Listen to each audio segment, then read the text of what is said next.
He's been called Rockford's greatest golfer, and now Brad Benjamin is facing the greatest challenge of his life. I had a chance to talk to Brad about his amazing athletic past, his present diagnosis, and how the uncertain future for this husband and father of 2 young children could be vastly improved thanks to one of you watching right now.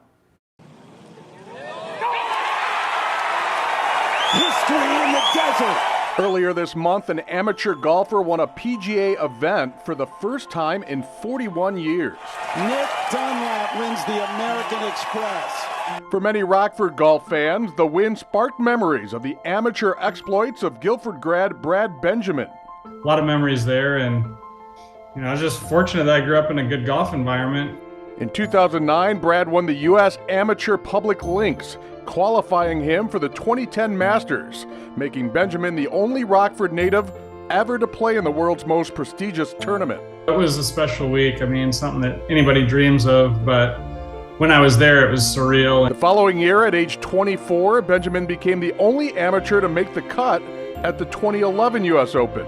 The U.S. Open definitely opened my eyes to possibilities. I mean, I knew I was a great player before that, but proving myself at that level was a huge step. But for Brad, the dreams of golf immortality has been replaced with thoughts of his own mortality.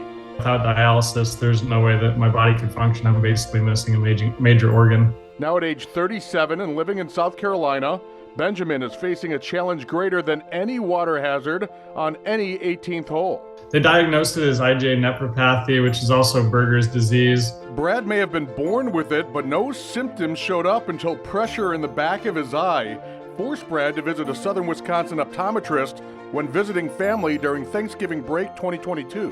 Which she said was likely from high blood pressure. She checked it, it was over 200. The eventual diagnosis, kidney failure. The doctors and nurses all said it was a miracle I didn't have a heart attack or a stroke to begin with. So I'm fortunate I'm here to begin with. Brad spent the next few days in ICU and the next few weeks in a Madison hospital, where doctors said his condition was irreversible.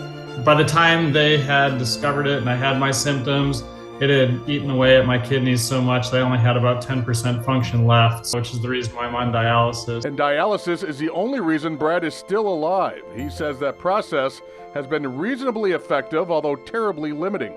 We're not able to travel or get too terribly far from the house, but I have to be here mornings and nights to do it, and then I have to be hooked up at night. So it's kind of been Groundhog's Day for the last 14 months. And as we approach this Groundhog's Day, Brad decided to share his story on Facebook, along with a plea for a live kidney donor. Now really the only option for me is to get a transplant, otherwise I'll just be on dialysis until my body can no longer sustain it. The goal of transplant is to get somebody off dialysis, because being on dialysis, you have actual risk of death. Dr. Natalie Sella is an assistant professor at Rush University in Chicago and a transplant surgeon. If you can get a living donor kidney, it's like you won the lottery, because those kidneys last longer and they work better and they work faster. Sella says to be a live donor, you have to be a blood type match. For example, if you're an A, you have to donate to an A. But even if you aren't a match with your intended recipient, you can still help that person by doing an exchange through the National Kidney Registry. One donor will give their kidney to donor B's recipient, and donor B will give their kidney to donor A's recipient. Sella says the live kidney recipient will still be prone to monitoring the rest of their lives, but the live kidney donor should show no ill effects. Patients are usually 1 day in the hospital for our center. Most patients are feeling pretty good by the first week. Most living donors live a very, very normal life afterwards. Brad has a strong family support system in South Carolina, which includes his dad and former longtime Rock Valley College golf coach Steve Benjamin, and Brad's wife and Hononegah grad Ricky, as well as their 2 young children. My wife's handling it real well. She's got her head up about it, and we're just all hopeful that some positives are around the corner. Speaking from personal experience, I had a kidney removed the Tuesday after Memorial Day 2018.